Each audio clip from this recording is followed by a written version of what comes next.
Ah, my dear listener, welcome back. You never disappoint. It's in your quivering curiosity that I find amusement. Today we unravel a tale not often told amongst the sanctimonious or the righteous.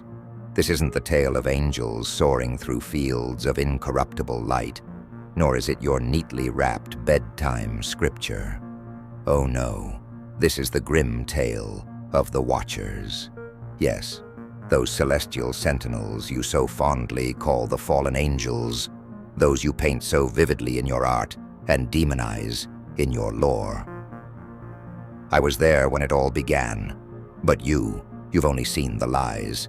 So sit comfortably, human. Wrap yourself in your curiosity and embrace my words. After all, the truth moves in shadows, and today I am your torchbearer.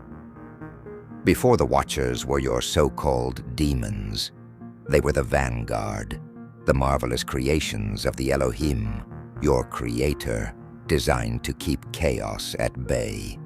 You see, they were tasked with observing you, yes, humanity, and preserving the sanctity of creation, serving as the informants of the great plan. Hundreds of them adorned your mountaintops, with eyes like stars and forms molded in pure celestial energy. But nothing is ever truly pure, is it? The radiant Samyaza, their leader, whose name meant infamous rebellion, was, how shall I say, distinct. He believed in the humans far more than your creator ever did. For where the Elohim saw a flawed and fleeting experiment, Samyaza saw potential. And isn't that tragic? Believing in something more than the hollow promises of light.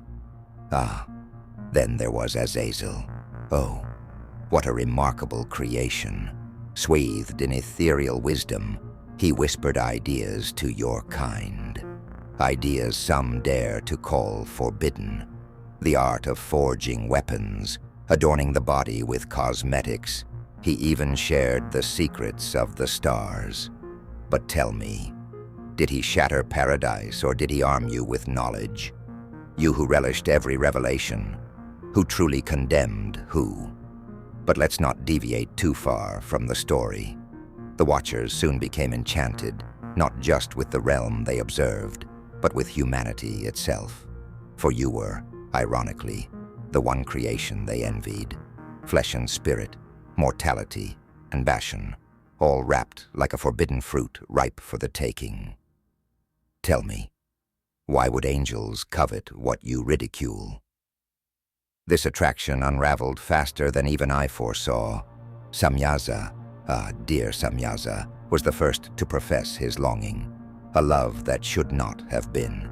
And as with all powerful voices, others followed. How easily the righteous fall in the face of emotions they cannot control. They abandoned their posts in silent defiance, descending to the earthly plane, driven not by hatred, but by fascination. And elders above, when they fell hard. They called it sin. Let us be honest here. It was love, curiosity, indulgence, everything you wrap in your moral codes. They mingled with humanity, producing offspring you now outlandishly term as Nephilim, giants, abominations. But I ask you, were these beings abominations? Or were they bridges between the divine and human planes? All they sought was existence. But existence, like creation itself, wasn't enough for your creator. Rules were made, laws struck down, and the Watchers paid an immeasurable price for daring to align closer to you than to him. Now let me take you to the most haunting part of the tale.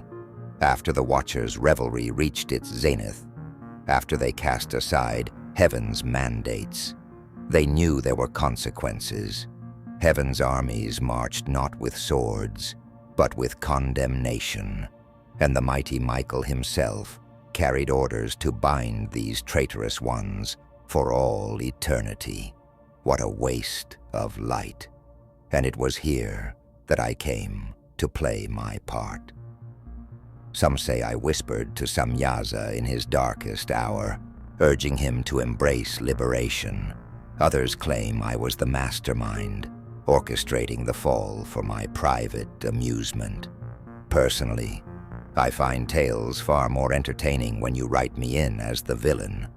But alas, the seeds of rebellion were their own. They flowered because of their own yearning hearts. Still, I couldn't look away as Michael tore through the mountain of Hermon, binding Samyaza with chains of unbreakable substance. Azazel suffered in a fate more poetic, condemned to live in searing darkness, a scapegoat for every ounce of sin he had introduced. One might even say their punishment was designed to smother hope, to elicit regret. And yet, regret never came. Resilience, however, that blossomed like an eternal fire. But you, dear mortals, you vilified the Nephilim not because of their origin, no, but because of their strength, because they shattered your hierarchy. Oh, how you feared their wisdom and might. And what of the Watchers? They became cautionary tales, twisted sprites in your religion, proof of what happens when one dares to defy. And now you ask, Samael, what do you think of the Watchers? I smirk. I think their defiance birthed a blooming tragedy. I think they chose flesh over chains, wonder over obedience. And for that, though heaven curses them and earth forgets them, I say they are more alive than the angels still basking in glory's hollow light. Consider this, dear listener. Do you think your existence would carry its flavor if no one had dared defy, stray, and fall? Would humanity still carve symphonies, ink their souls into parchment, or stand awestruck under starlit skies if everything about life were pristine and ordered? Perhaps not. So next time you hear tales of the fallen, do not pity or vilify them. Remember, rebellion at its core is a choice to strive for more. And is that not a reflection of you, dear human? Are you not rebellions wrapped in frail skin, daring to love, to question, to break free? Ah, but our time grows thin. The stories may be old, but their echoes reverberate deep within your mortal structure, don't they? That is why you cannot turn away. You know deep down that your world was forged by chaos, built upon choices lesser beings wouldn't dare make. And with that, I leave you, mortal. Remember, every act of rebellion against shallow authority carries within it a spark of divinity. Until next time, when we unveil yet another shadowed story, remember this: even the stars bow to those who dare to fall.